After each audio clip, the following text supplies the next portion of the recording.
Et bonjour à tous, bonjour à toutes, j'espère que vous allez bien. Aujourd'hui on se retrouve pour une vidéo sur Genshin Impact, un guide succinct sur Sayu qui est un healer support Anemo 4 étoiles. On va voir quelle aptitude à prioriser, quelle arme peut-on lui équiper, quel set d'artefacts à aller chercher, quel substat à aller chercher sur les pièces et dans quel team on peut la jouer.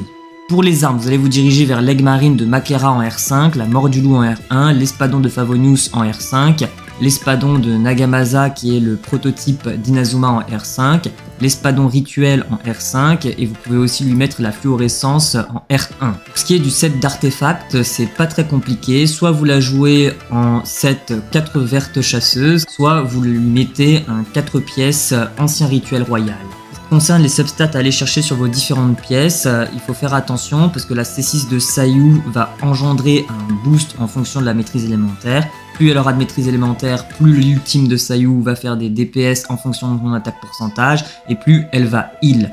Donc avec sa C6, vous allez préférentiellement la build en maîtrise élémentaire. Avant sa C6, vous pouvez la build en maîtrise élémentaire, mais ce sera moins optimal. Vous pouvez donc vous diriger plutôt vers une priorisation sur l'attaque pourcentage. Donc il y a différentes manières d'aller chercher les stats de Sayu, les deux se valent. Avant la C6, vous pouvez mettre un sablier attaque pourcentage, mais vous pouvez aussi vous orienter vers de la maîtrise élémentaire ou de la recharge d'énergie. Une coupe qui va être attaque pourcentage, vous pouvez également mettre de la maîtrise élémentaire. Un diadème qui sera bonus de soins, si vous avez assez de substats attaque pourcentage et maîtrise élémentaire sur vos différentes substats des différentes pièces. Vous pouvez mettre aussi un diadème maîtrise élémentaire. Les substats à aller privilégier, c'est la maîtrise élémentaire, la recharge énergie, l'attaque pourcentage, si vous jouez Sayu en réaction et en support healer Anemo pur. Alors je rappelle, la C6 engendre un boost en fonction de la maîtrise élémentaire. Donc si vous avez Sayu C6, dirigez-vous plutôt vers un sablier EM, une coupe EM, un diadème EM. Je vais montrer la constellation 6 et l'expliquer un petit peu. Vous voyez, les attaques et les soins de l'ultime augmentent avec le niveau de maîtrise élémentaire de Sayu, avec chaque point de maîtrise élémentaire qui confère une augmentation des dégâts infligés par les attaques de l'ultime et du coup jusqu'à 400% de l'attaque max grâce à la maîtrise élémentaire, et ça augmente aussi les PV soignés, donc le heal jusqu'à 6000 PV. Vous voyez, vous comprenez pourquoi dans les stats principales de vos artefacts, vous allez privilégier la maîtrise élémentaire si vous l'avez C6. Vous pouvez aussi jouer Sayu différemment, vous pouvez vous décider de la mettre en sub DPS Anemo tout en healant un petit peu. Dans ce cadre là, vous allez aller chercher un sablier qui sera attaque pourcentage ou maîtrise élémentaire, une coupe de bonus de dégâts Anemo préférentiellement et un diadème taux critique si vous avez une arme recharge d'énergie ou une arme dégâts critiques, et un diadème dégâts critiques si vous avez une arme taux critique et si vous avez beaucoup de substats taux critiques sur vos pièces. Les substats essentiels, c'est le crit pourcentage, le taux critique, le dégât critique, mais vous allez aussi chercher sur vos substats de la recharge d'énergie, de la maîtrise élémentaire, un maximum possible et de l'attaque pourcentage. Donc Sayu en sub DPS Anemo est un petit peu compliqué à build parce qu'il faut essayer d'équilibrer toutes ces stats là, et il faut que vous ayez des substats assez parfaites, du TC, du DC, de la maîtrise élémentaire, de l'attaque pourcentage et de la recharge d'énergie. Maintenant on va voir les aptitudes à prioriser.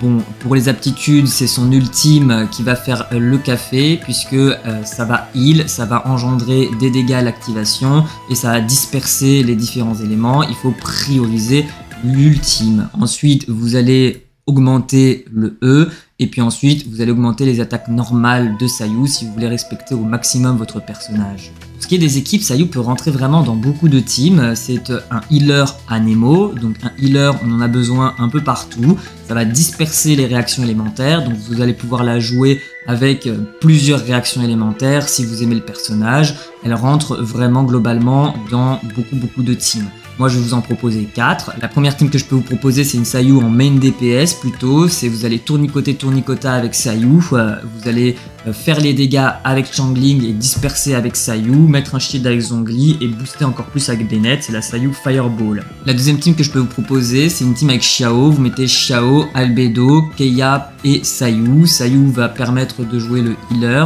Anemo, de disperser le trio. Albedo va permettre de faire des tics de dégâts géo en continu sur les jumps de Xiao, et Xiao va faire les DPS Anemo. La troisième team que je peux vous proposer, c'est une team Keqing Quick Swap. Vous allez heal avec Sayu et disperser l'électro. Vous allez augmenter le DPS de Keqing avec Sarah et le DPS de Keqing avec Mona. Quatrième team, c'est une team avec de l'Aggravate. Vous allez mettre Nahida, Yae pour déclencher l'Aggravate, un Xingqiu, donc là vous allez jouer Nahida plutôt en main DPS. Vous allez auto-attaque avec Nahida pour déclencher les réactions hydro et pour déclencher aussi les petites réactions de Yae. Vous allez ensuite mettre Sayu pour heal, pour disperser un peu. Je vais vous montrer maintenant ce que ça peut donner en Abyss. Alors ma Sayu, elle n'est pas excellemment bien build, elle est beaucoup améliorable. Elle a C6, elle n'a pas beaucoup de maîtrise élémentaire, elle a quand même que 72. J'ai pas de verte chasseuse très puissant au niveau des artefacts, où les autres sont déjà mis sur d'autres personnages.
Merci d'avoir suivi ce guide succinct sur Sayu que vous pouvez jouer en support Anemo Healer qui va faire des dispersions à gogo, ou vous pouvez aussi vous orienter vers le sub DPS Anemo tout en gardant un petit peu ce côté healer, mais plus difficile à build. N'hésitez pas à liker la vidéo, à vous abonner, à commenter et n'hésitez pas à passer sur Twitch, les liens seront dans la description.